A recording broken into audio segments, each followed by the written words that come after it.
Hello, puzzlers. I thought we could start with a quick intro puzzle. Now, fair warning, it's a bit of a challenge. If it were a ski slope, it might be a black diamond trail, but I believe you are up to the challenge. And if not, that's okay. I will still love you. Here it is. Here's the mini puzzle. What do the following three people have in common? First, the creator of White Lotus. The creator and writer of White Lotus. Second, I feel like I'm already ahead of this. that voice you heard might be involved because the second clue is the comedian from the troops The State and Stella, who now appears on the CNN show Have I Got News for You? So that's second. And third, the head of FEMA during Hurricane Katrina, whom George Bush famously said was doing a heck of a job.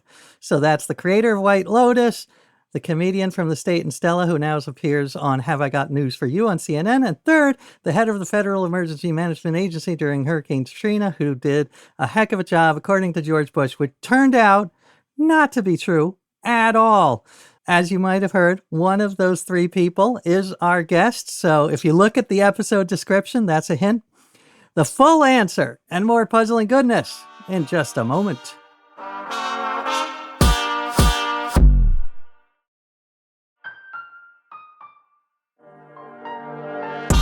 Welcome back to the Hello Puzzlers podcast, the diving elbow drop from the third rope of your puzzle WrestleMania match. I'm your host, AJ Jacobs. I'm here, of course, with Chief Puzzle Officer Greg Pliska. And Greg, before the break, we had a little amuse-bouche puzzle. As I said, a challenging one, but I think you're up to it. What do these people have in common? The creator of White Lotus, comedian from The State and Stella, and the CNN show Have I Got News for You, and the ill-fated head of FEMA during Hurricane Katrina. Heck of a job, Brownie. It turned out not. Great moment in politics. Not a heck of a job at all. Not at all. The opposite. Terrible job, Brownie. I'm pretty sure the creator of White Lotus is Mike White. That's right. AKA Michael, but I never noticed that was like his surname is the name of the show. I know that was an interesting twist. Right. I'm going to make a show called Pliska Lotus. It's going to be great. Yeah. It's going to be great. Not quite not quite as colorful. I see what you're doing. So then we have Michael Brown. Right. And somebody in the middle who might be Michael Green. No, so close. Michael Blue, Michael Orange, Michael Red, Michael Yellow. None of the above. Michael Cerulean. I don't know. We do love that word. Michael Ian Black. Michael Ian Black. I didn't know you were putting him in the list. And so I'm just called out as not knowing Michael's whole resume, and I feel like an idiot. That's good. Yeah. No, I know. I didn't think that was fair. You can't put Michael Ian Black in the puzzle that's a clue to him being a guest on the show. I know. That was a real curveball. I enjoyed it very much. Michael Ian Black liked it. Yeah, and Michael, by the way, there's also Michael Green, Oscar-nominated screenwriter for Logan, the Marvel movie. There we go. Michael Silver, an actor who appeared in the iconic 1990s cop drama NYPD Blue, Blue being another color. A show that Michael Ian Black also appeared in, which I did not know until IMDb. So we can talk about that. We can ask him about that and his many, many other projects because he is here with us today. Welcome back, Michael Ian Black. Thank you, AJ, and thank you, Greg. Always a pleasure to be on the Hello Puzzlers podcast. Very well articulated. You have adapted so quickly. Well, you are our good luck charm because we've had you every season. This is season 3 with the new name, and we are delighted you're returning. By the way, since I brought up NYPD Blue, I watched your clip is available on YouTube. Not your funniest role. Well, I mean, if you're familiar with me at all, and if you're not, this is what I sound like most of the time. If you tune into the clip from NYPD Blue, you will see me portraying a gay Puerto Rican street hustler with the attendant, or my attempt at the attendant accent. which is terrible.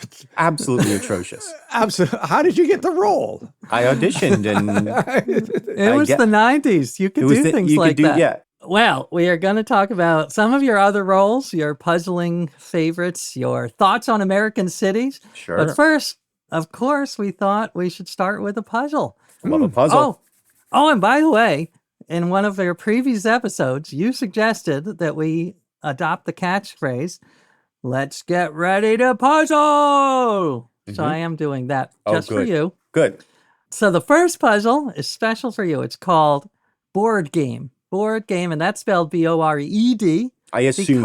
Because well, he is ahead of us. He's Clever. very sharp. He was ahead of us before we started. He's sharp. He wrote, among his many other books, he wrote a children's book, very funny, called I'm Bored.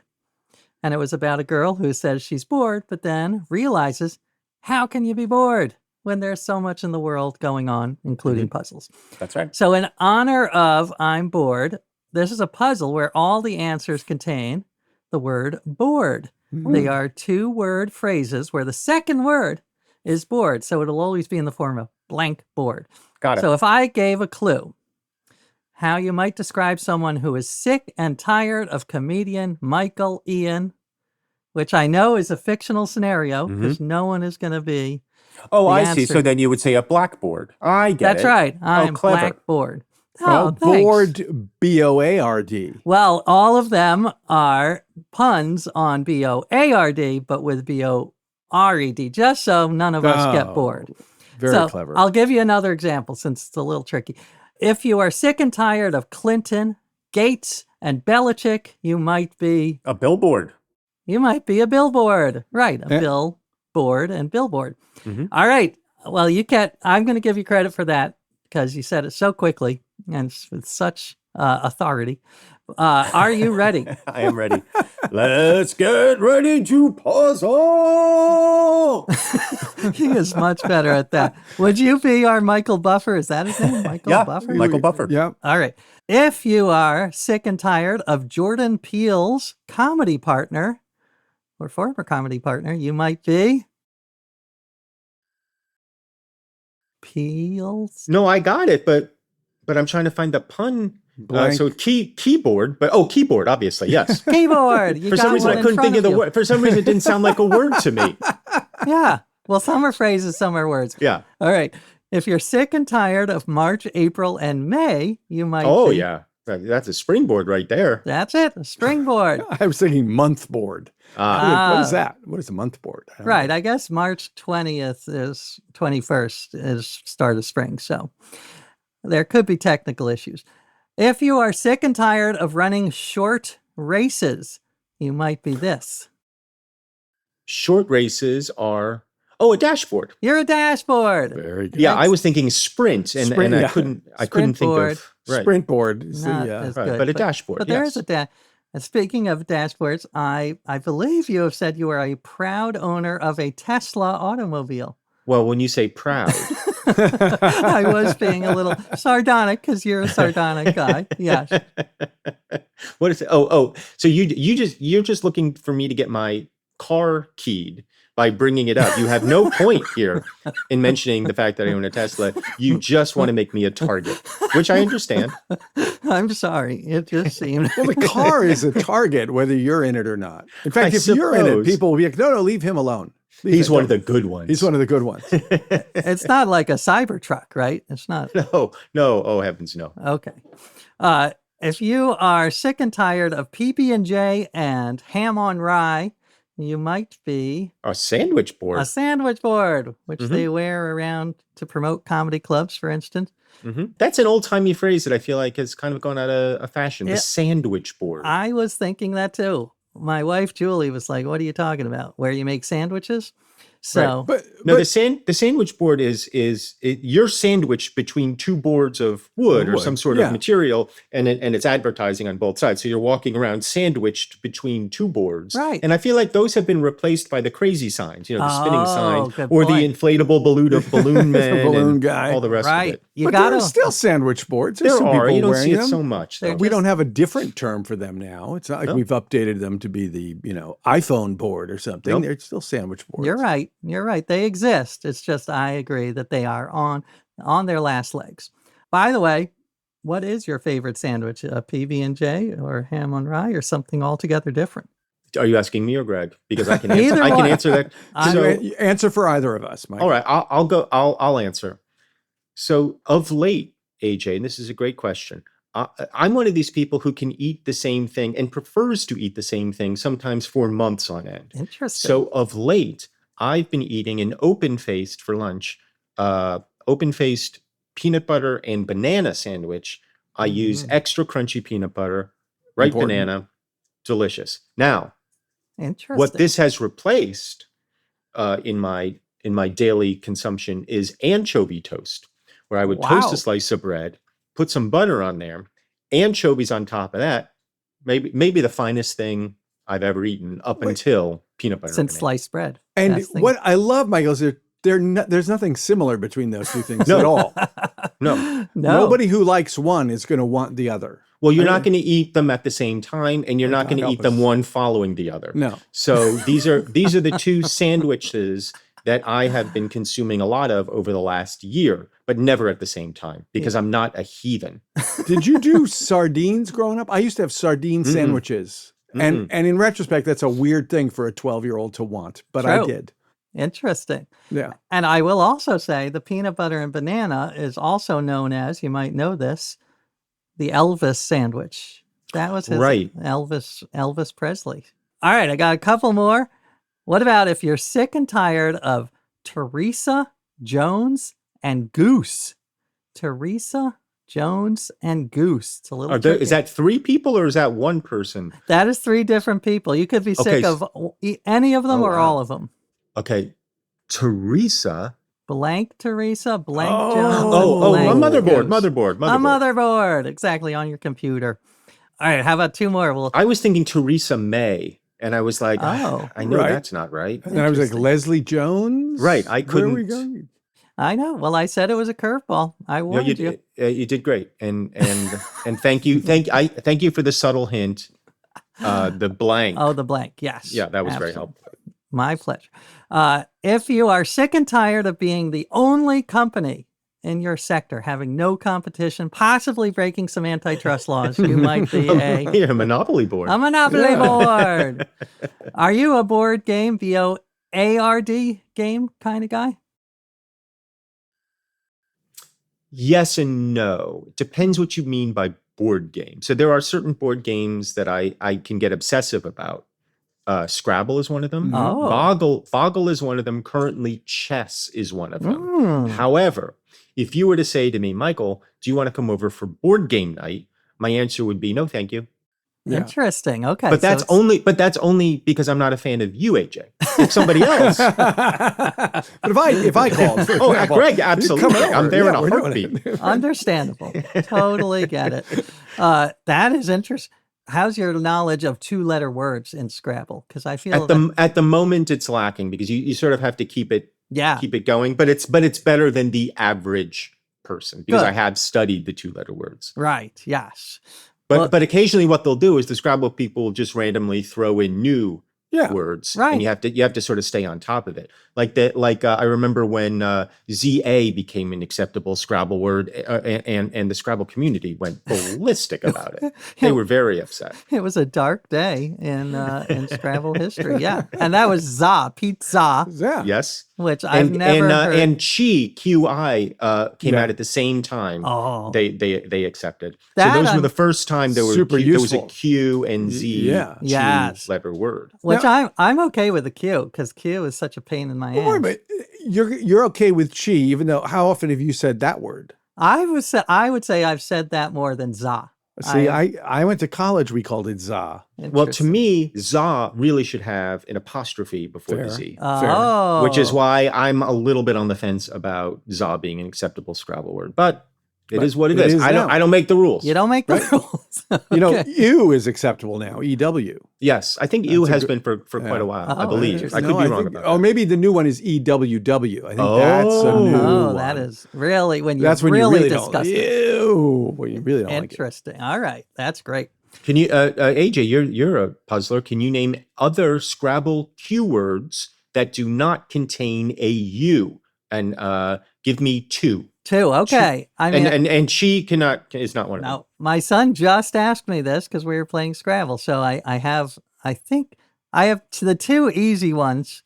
The QAT, Q-A-T, the type of leaf drug, and then QAID, Yes. which I believe is Kaid, yeah. Kopf. I don't know what the meaning of Kate is, but there's also Kopf, Q-O-P-H. There's Kiviot, Q-I-V-I-O-T. No, U-T. There's Kiviut, Q-I-V-I-U-T. Oh, it's a battle of the nerds. Maybe both of them. Maybe this both is of them. exciting. I'm just seeing. Maybe you're right. Maybe you're right about that. And then I can't think of any others. I'm sure there's many more. I think that was souk. impressive. There's one spelling of souk, the Yes. marketplace that's good. And my other favorite is Trank, T-R-A-N-Q. Oh, also I believe Farik. Oh no, that's a proper name. Farik is not. But there's another. Yeah, you're right. The ones that end in Q. Yeah, right? there's another. There's others. Yeah. All right.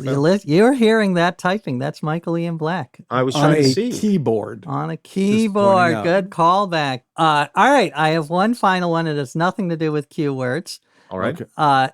If you are sick and tired of dancing in a 70s style, of shaking your booty, you might be...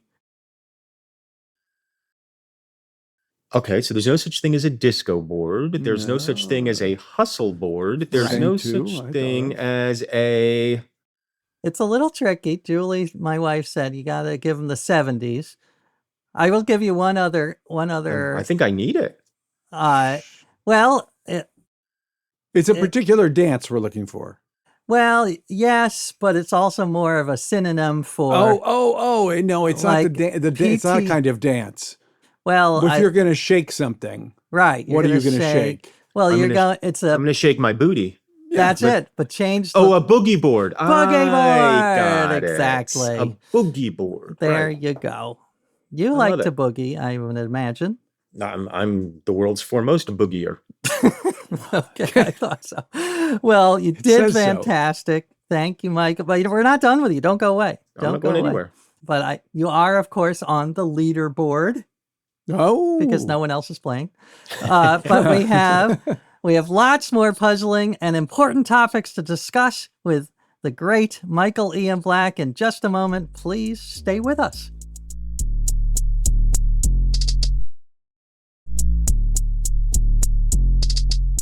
Welcome back to the Hello Puzzlers podcast. Today, Greg and I are joined by the awesome Michael Ian Black.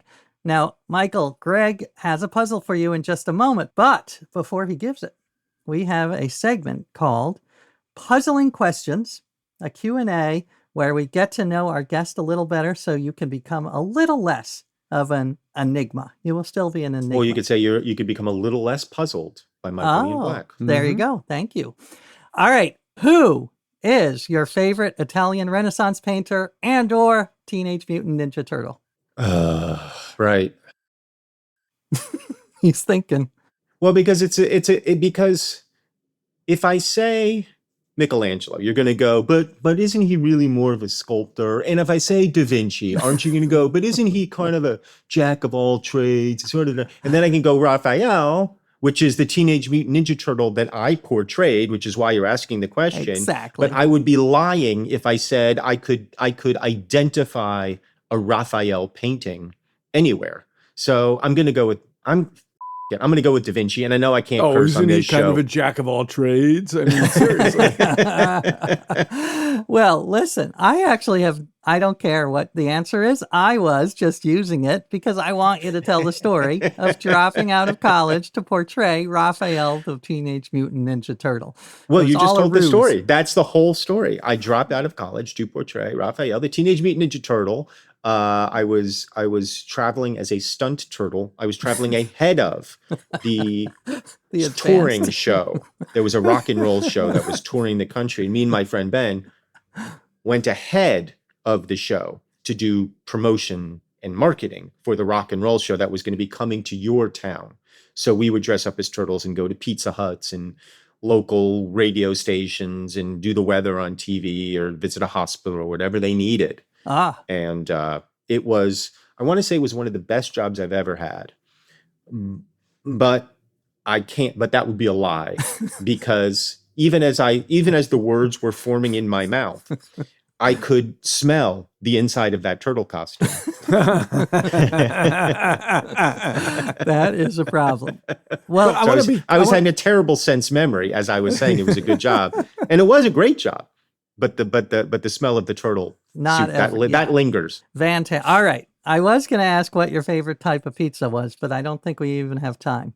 But well, there is a correct answer to that question. I don't know if you know it. Well, anchovy. No.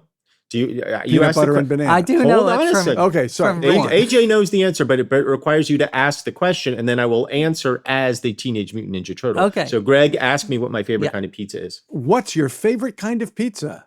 Free pizza. that cracks me up. How's that costume smelling right now? He got into character even without the costume, people. That's what a good actor he is. All right. Savannah is where you live now. Mm-hmm. It is also the city where Forrest Gump sat on a park bench and said, "Life is like a box of chocolates. You never know what you're going to get."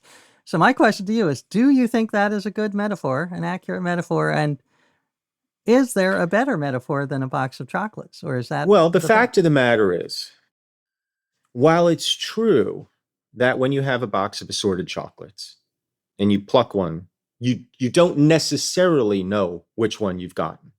But there are cheats. For example, I think the Whitman samplers have the menu, the entire menu of the chocolates already pre-printed. Yeah. So if you want to know, you can know.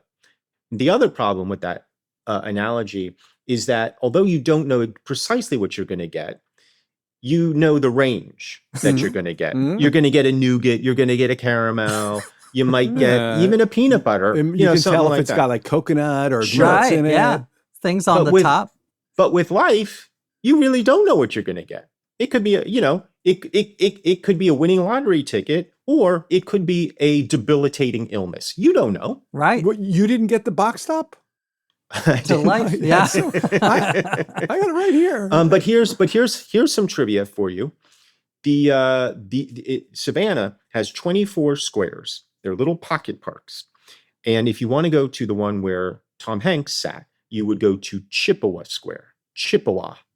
Interesting. And the bench where he sat, there was never a bench there. They brought the bench in for the movie.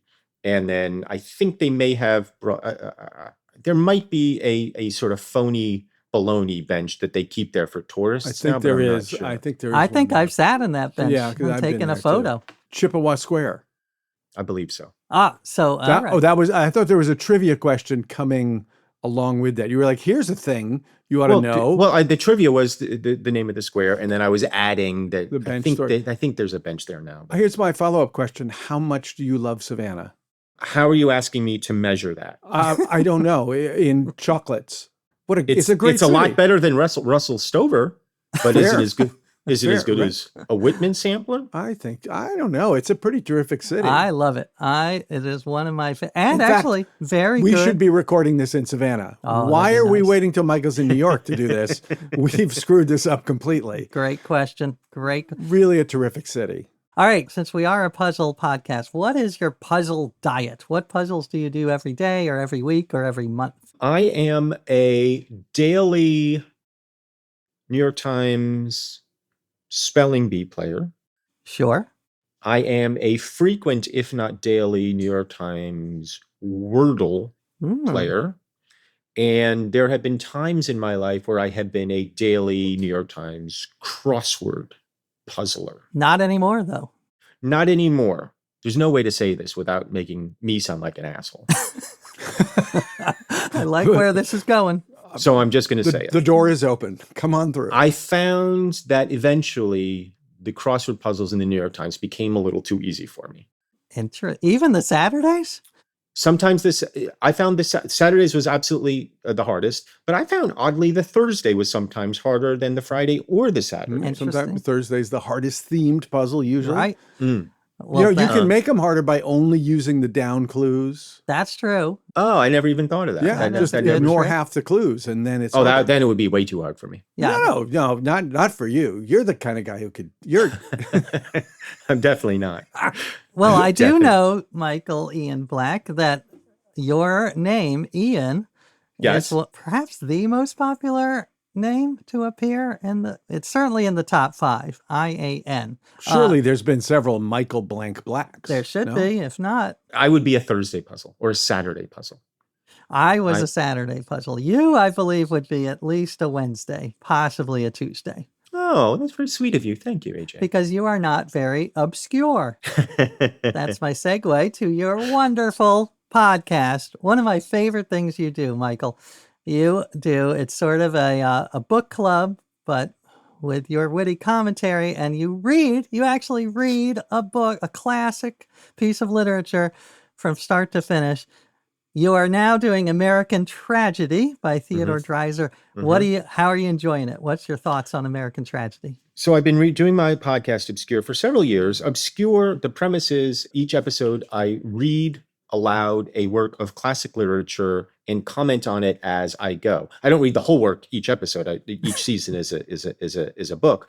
And the rules are it has to be a book that I have never read and a book I have no interest in reading. So season 1 was Jude the Obscure by Thomas Hardy. Then we had Frankenstein. Then we had Wuthering Heights. And then this season is An American Tragedy by Theodore Dreiser. Now, I am enjoying An American Tragedy quite a bit, although it is overwritten and at times annoying. Does it deserve to be a classic? I'm not there yet. I don't know. I thought it was because I've listened to a few chapters that you've read.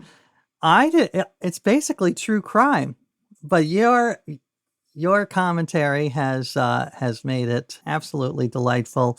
And also, I missed the part where he was a soda jerk, but I do love that job title. Oh, it's a great job title, and I'm very sad that we no longer have soda jerks. Well, we do. We have sandwich board guys outside advertising the the soda job. jerk. Yeah, that's right. We were walking in the streets of New York just the other day. We passed an old timey soda fountain. And looked in the windows, and they're calling it a diner, but it was a proper old timey soda fountain. Is it the one on 84th and Lexington? Yes, that's exactly what it was. Well, it's funny because that is super popular now thanks to TikTok. So it's the meeting of new technology and old, but there's always a line of tourists from all over the world outside that, and it is very fun. Yeah, I had no idea. All right, I'm going to end with a very important one. You wrote another delightful children's book called Cock-a-Doodle-Doo Bop. Is that the title correct? Yes. And so describe the premise of that one. It is a jazz scatting rooster who greets the sun each day with jazz scatting. Cock-a-doodle-doo bop. Doo-bop, doo-wah, doo-wah. And it turns out the other animals aren't the biggest fans. Well, that's conflict. That's part of art. I was curious because a lot of your books have been translated into other languages. However, this would be a tough one to translate because other languages have different phrases. Believe it or not, roosters do not actually say the words cock-a-doodle-doo. So other languages have come up. Let's hear some of them. All right. Well, which country do you think is Cocorico? Cocorico. Cocorico. It sounds Spanish to me. I want to say it's a South American country. I want to say it's Brazil. That would not be the Spanish-speaking country in South Okay, all right. South American country. That's Greg for you. Well, no, that is it is a Romance language. Mexico. Spain? It's not. I was going to go with Spanish. I will tell you, here's the Spanish is usually kiki kari, Kiki curry. kiki riki. something So like that. Cocoroco. So it's French. Puerto Rico That is is French. Oh, it's French. I maybe didn't have enough of a French accent. They're borrowing so it that's from on the me. Spanish. All the roosters in France are Spanish, so that they make that sound in France. Well, this was also interesting because this is a totally different language, but they say koke koko. Koke koko. Japanese. It is Japanese. Oh, look at that. All right. Well, that was fantastic. You passed with flying colors. I feel you are less of a puzzle. Oh, last one. Since you are a more. poker player, Yeah.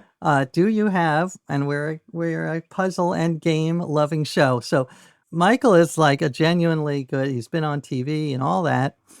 What is one piece of advice for a beginner like me?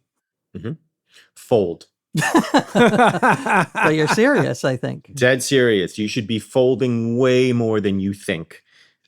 Beginning players have a tendency to play too many hands. You should be folding. Fold, fold, fold, fold, fold. Nice. Poker, when it's played well, can be extremely boring.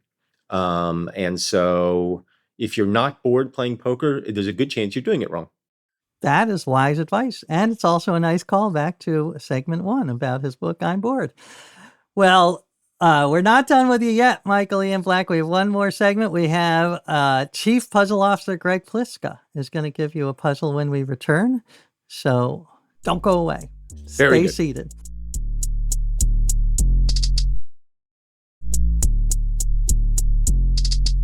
Welcome back to the Hello Puzzlers podcast.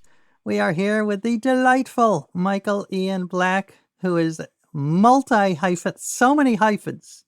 Like you're going to break your keyboard with his hyphens. He's an actor, comedian, author, children's book author, etc., etc. And also a puzzler. We are delighted to have him on the Puzzler.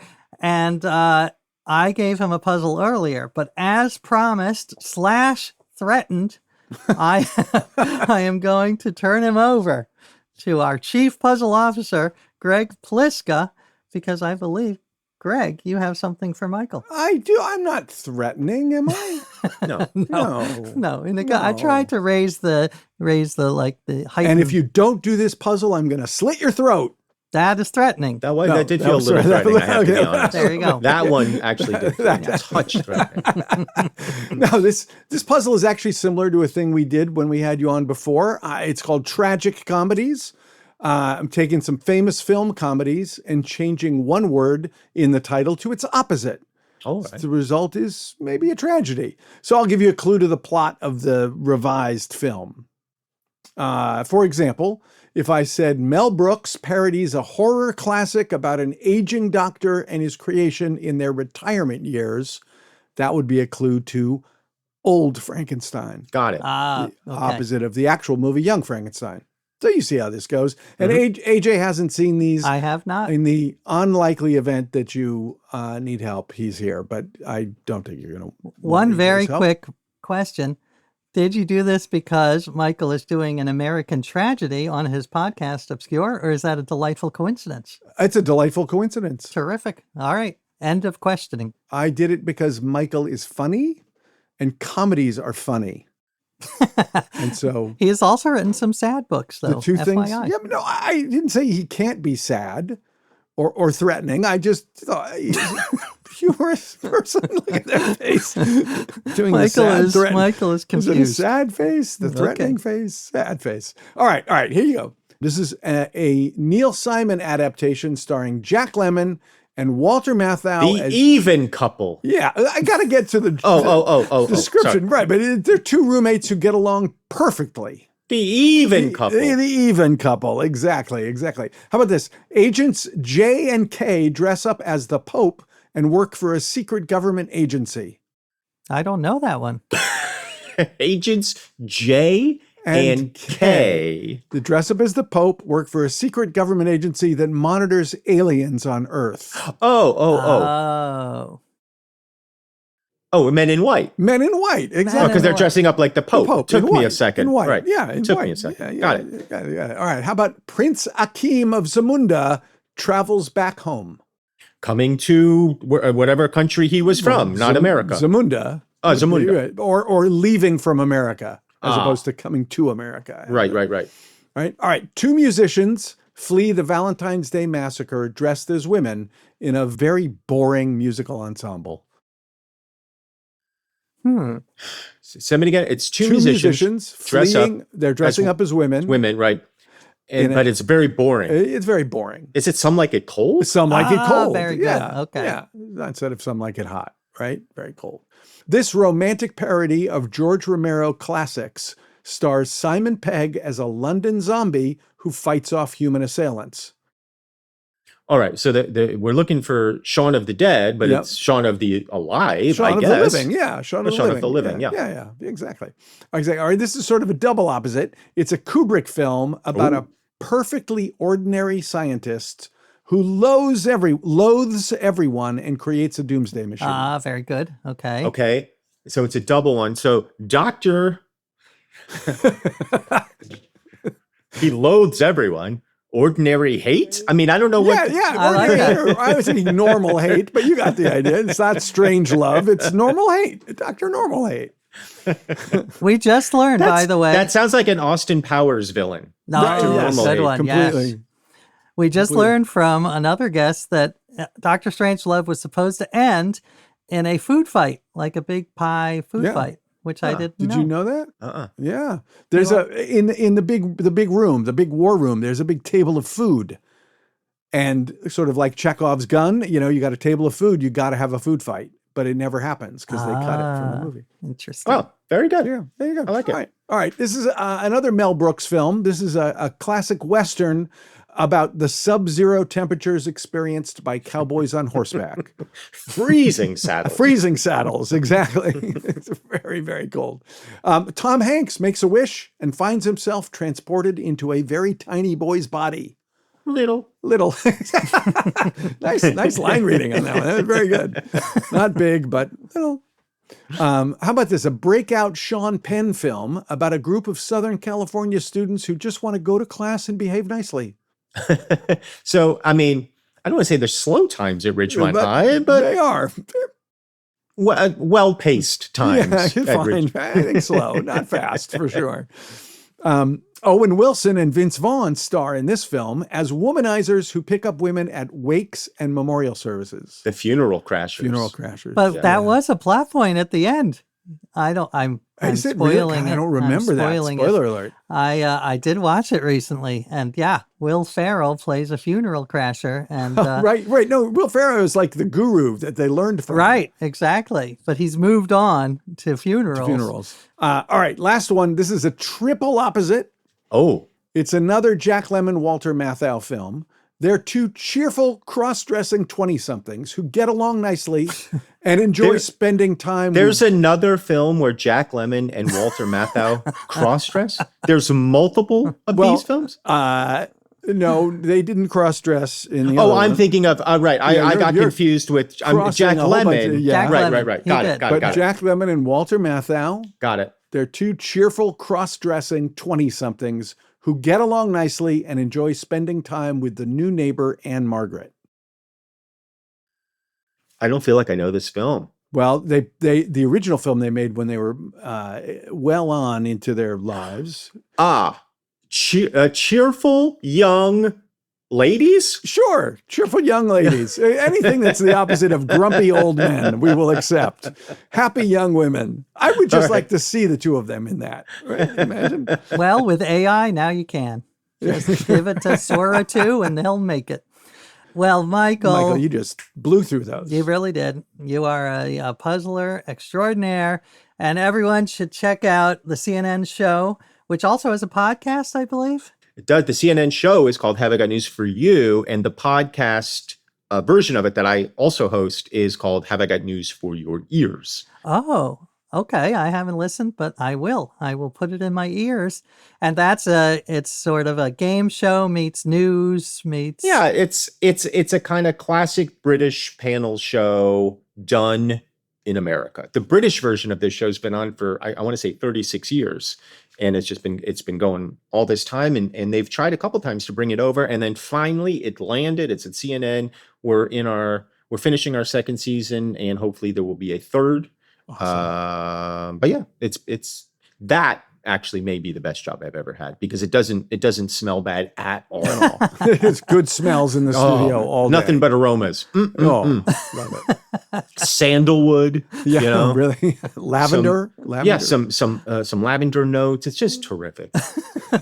Well, go check that out.